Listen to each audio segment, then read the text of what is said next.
Good afternoon, Yusek.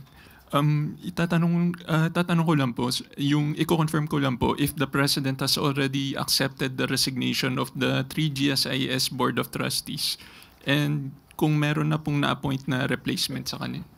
Opo, yung pagre-replace po, abangan na lang po natin kung sino po ang itatalaga ng ating Pangulo sa mga nag-resign po.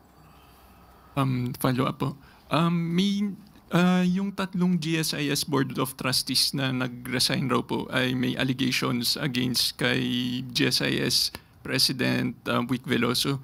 Meron na po kayang reaction dun si Pangulo regarding dun sa allegations nung nag-resign? Sa ngayon po, malalim pa rin po ang pag-aaral na ginagawa dyan at lahat po ng aligasyon ay hindi po ito tutulugan ng Pangulo at aaraling mabuti kung ito ay may katotohanan po. So makakaasa po kayo na gagawan po ito ng aksyon ng Pangulo. Pero under investigation na po ito ng concerned government agency? Sa party po ng Pangulo, siya po mismo ang nag-aaral dito. Thank you po.